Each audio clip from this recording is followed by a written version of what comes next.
Next, E features executive decision. Hi, I'm Kurt Russell. Hi, I'm Steven Seagal. You don't look different in film. I look a lot taller and a lot tougher. That's all right, you'll get over it. We need executive decision. Excuse me, sir. May I help you? In the next half hour, you'll see why dining out can be an explosive situation. Kurt Russell goes for that windswept look. And there's one thing John Leguizamo wants you to know. This is the best movie out there, and all the other movies broken out sucks, fake. This is the Jaws of the 90s. On a plane. Buckle up and hold on tight. You're in for the flight of your life as we take you behind the scenes of Executive Decision.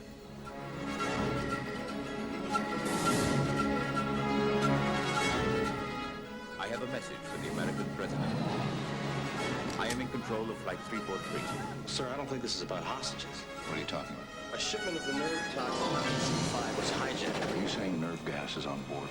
Yes, sir, I have. So the question is whether or not they allow this airliner to come into the United States airspace or whether they shoot it down. So there's 406 American passengers on it. Kurt's character is very unique in that he's a person we've never seen before in a movie. He's a think tank guy. He's a guy who sits in an ivory tower and plans out the way the world's going to evolve. He's our everyman. He's in the army, or was in the army, but he hasn't been a soldier. He's been a thinking soldier. He's been in the intelligence.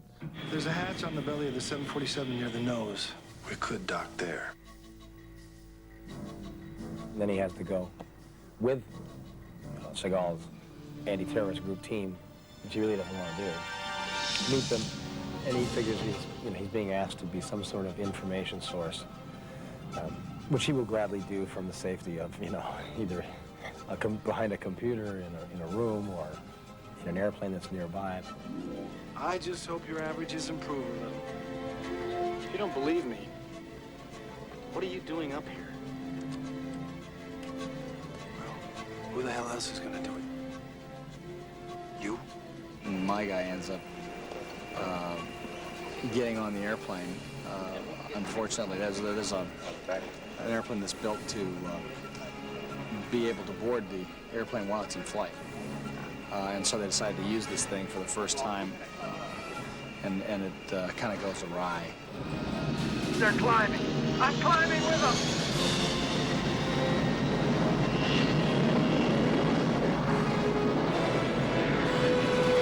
Something unexpected happens to Steven Seagal's character. Colonel, we're not gonna make it!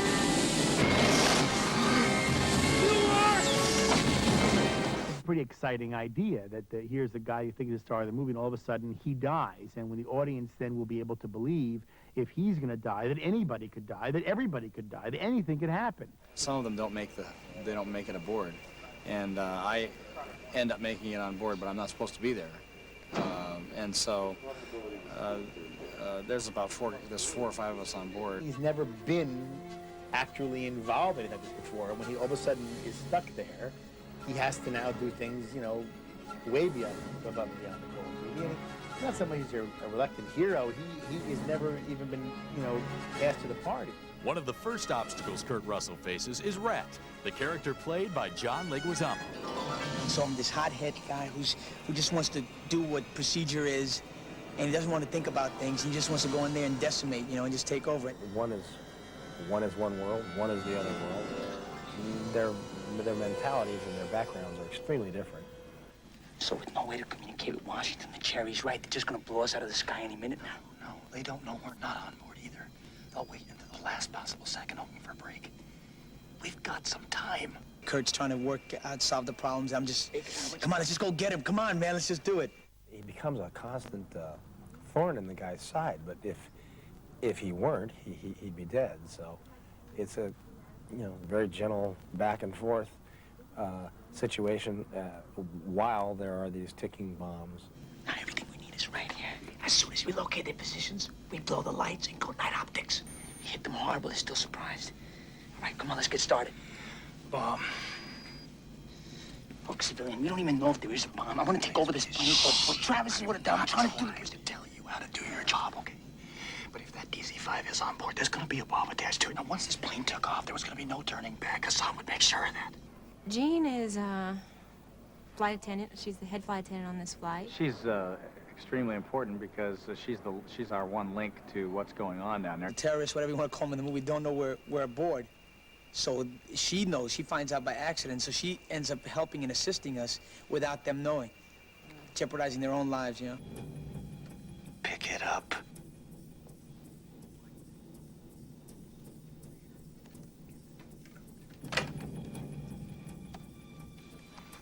I'm watching you on video, behind you above the bulkhead. There you go. We met in the elevator, remember? American soldiers are on board, ready to take over the plane. But there's a bomb. One of the passengers in direct control of it. We need your help to find him. You're looking for a man with an electronic device. He's probably a... That's the moment I become a team player and realize that these guys need my help. And I am the only one that appears to be willing to help them. I mean, she has a lot to do in kind of a very small space, and she does it really well. Executive Decision is the latest action-adventure film from mega producer Joel Silver. The storyline is as riveting as those of his other hits, including Die Hard and the Lethal Weapon series.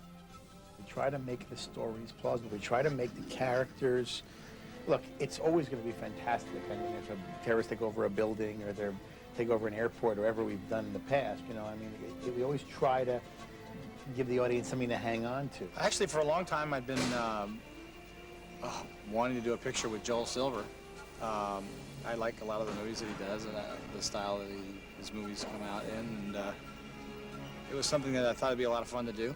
Executive Decision may have been a fun experience for the actors involved, but director Stu Baird had to face many logistical problems during the making of the film. It's a big, expensive picture, but I still had to get my 20 shots a day, and the first scene I had to do, and I thought was going to be my Waterloo, was the Pentagon sequences, which stretched throughout the movie. Working on Executive Decision wasn't exactly a bed of roses for some of the actors. Some of the sequences take place in tight quarters. It's hard. When you're in small spaces, after a while, it gets cramped and hard. You know, you get tired of being in there, and everybody gets tired of being in there. As always, John Leguizamo found humor in the situation. You know, you knew what everybody ate that day. You know, how much deodorant they were using, how much they weren't using. You knew it. It was just too apparent because it was like these tight quarters, man. It was this puny little space. Blaine, sorry, you missed that. That was the most exciting thing I'd ever said. Thank God to say I've never been in this situation, and I hope I'm never in that situation. Andrews Ground, Memorial Hotel Mike, Hangar 3, taxi for takeoff with information uniform. This is Andrews Tower, Memorial Hotel Mike, taxi for Some of the mini planes featured in Executive Decision were real, and some were created especially for the film.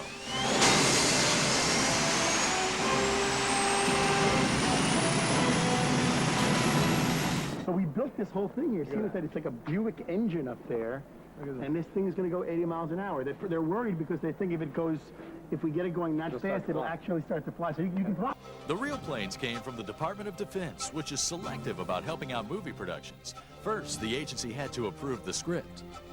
We were lucky enough to get full DOD, the Department of Defense cooperation. They loved the story.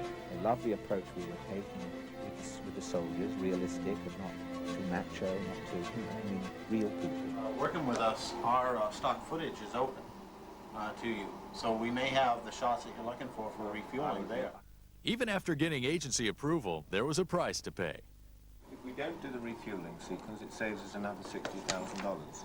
It's expensive because, you know, to use their equipment, to use their vehicles, I mean, you know, it's taxpayers' money. They don't give them to us just like that. And I mean, they're still using guys who've been trained by their funds. So, I mean, it costs a lot of money to get to where we are, but I mean, we have to pay for the gas and the rental time and the equipment, and to rent a F-14 with a guy in it is not cheap, you know, and to rent 4 of them and have them, you know, have them fueled up and ready to go. I mean, I think it was very expensive per vehicle. The centerpiece of the movie is the plane which is hijacked by terrorists who plan to blanket the eastern seaboard with lethal nerve gas. film takes place on a 747, and we had a 747, an actual 747, which we purchased the inners of one and reconstructed on the stage on a gimbal so we can move it about when the decompression starts. And that we found that shooting in it was really tough. The airplane interiors were set up on sound stages and rigged for action. The big airplane, the section that pops up and down when the airplane starts out of control is on gigantic hydraulics. And you put 100 people at a time in there, and I think it drops 20 degrees. The results are realistic and harrowing. I mean, due to the technology of movie making, you buy it because it's really made to look real, and it's not a cartoon. It's made to look like it could be done, and you know, and it's dangerous, and we show that it's dangerous. Marker! The effects may be dazzling, but they're the icing. The movie starts with a tightly written script that sets executive decision apart. It's really character-driven. It's a thriller, and it's the human stories, not the explosions, that I think that really make this a page-turner. I thought the character was one that could help move that story along. I think someone that haven't really seen that person in a movie where he's an everyman in a way. I think every person in the audience can sort of put themselves in his shoes and say, yeah, what would I do right now? What would I be thinking? What would I try to affect here? What I found fascinating about this movie, though, different than these usual type of movies, is that Stewart, the director, is trying to create not just a villain, but people with a cause, with a reason behind it. I was interested in having a whole bunch of guys who were regular guys in extraordinary circumstances. Even the soldiers had never been in such a circumstance. You know, their training came to some help, but not a lot of help in the circumstance they find themselves. Half the equipment, half the men gone. Stop it! It's okay, baby, it's okay. Your daddy's In the story, okay. Halle Berry's character is under constant pressure as she secretly helps out the American soldiers hidden on board. I'm nothing like Gene. I'm much more wimpy than Gene, I think. I think like Gene, though, I've never been in a pressure situation like this, but I would like to think that I would do something, that I wouldn't just sit there in that jump seat and be horrified. Excuse me, sir. May I help you?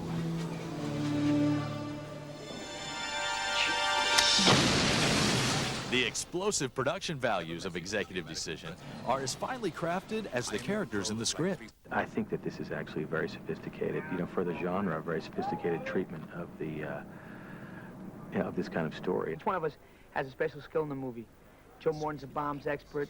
You got B.D. Wong's a sharpshooter, and then I'm a tunneling maniac. Tunnel happy. I'm like a hamster in a habit trail. Although Steven Seagal's character has an untimely demise, his role is pivotal to the story.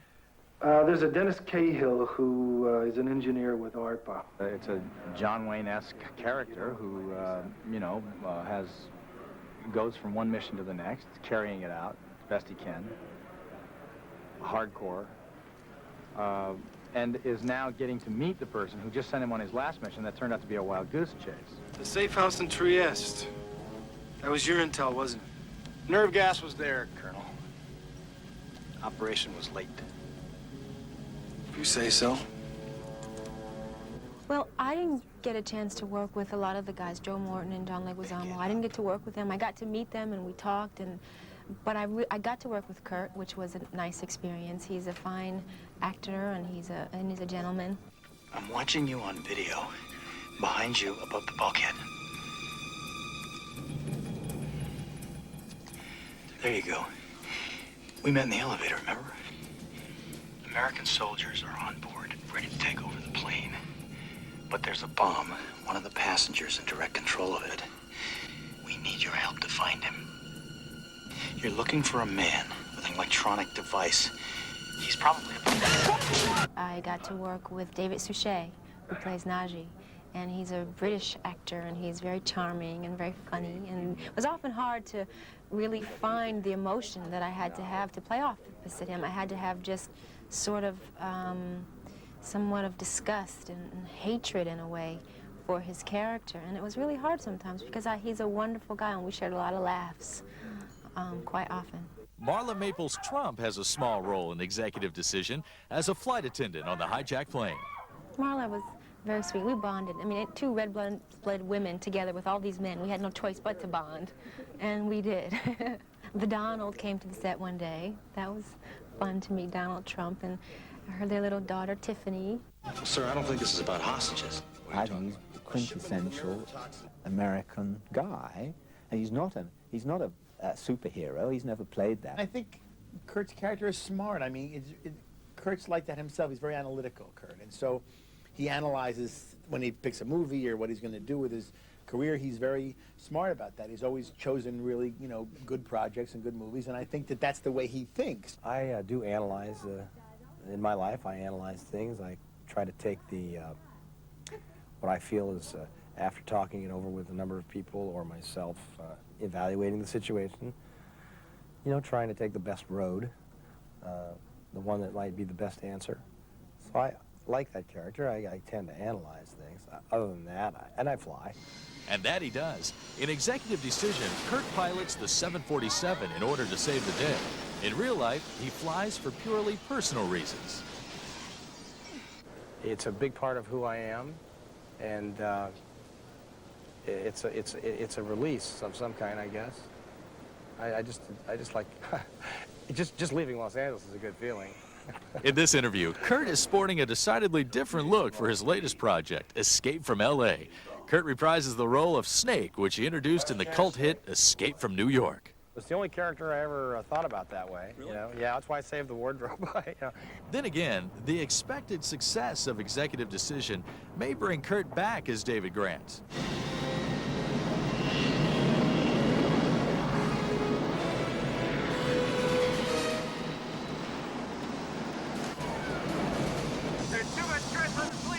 There are plenty of scary edge-of-your-seat moments in Executive Decision.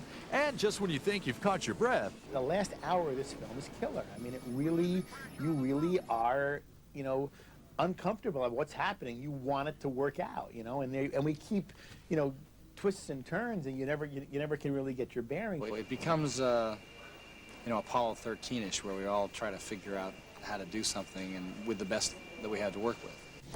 So with no way to communicate with Washington, the Cherry's right. They're just gonna blow us out of the sky any minute now. No, they don't know we're not on board either. They'll wait until the last possible second, hoping for a break. We've got some time. Those on-screen tensions actually carried over into real life. Me and him were talking about it off-screen, and we were butting heads about how it should be done. And then it came into the scene, and it just carried over, like, both life and the film. And it was that method thing happening, you know, that overtakes you. And it's true, you know, it just started to happen. There's a conflict there. And then at the end of the movie, we were buddies again, you know. When it was all over and done, everyone walked away from the experience with new convictions. Hallie was terrific. The camaraderie between all the people making the movie was really, it was evident, top-notch, and it was a lot of the fun of making that movie. I don't think without Kurt it would have been a lot more of a grueling experience, because he made it so easy for me to get my, you know, it was one set, you know, one take, two takes, go out, move on, and it, you know, it made fun, and it was great help to me. I'm afraid to go on a plane now because of Executive, because it's so real. It takes you to places that you've never gone before. I always am aware that I have a greater chance of being struck by lightning than I do being on a plane that's hijacked by terrorists. So keep it in perspective. It really hasn't affected how I feel when I fly.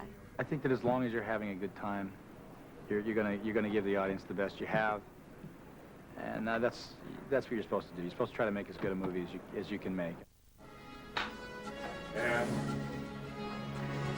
action. Even if we were right. Yeah? This looks like it belongs in the Joel Silver movie. Louis. Bang, bang, bang.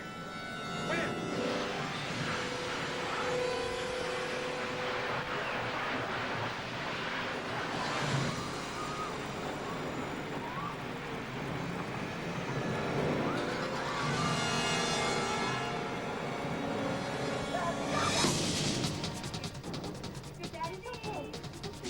Hey! Cut!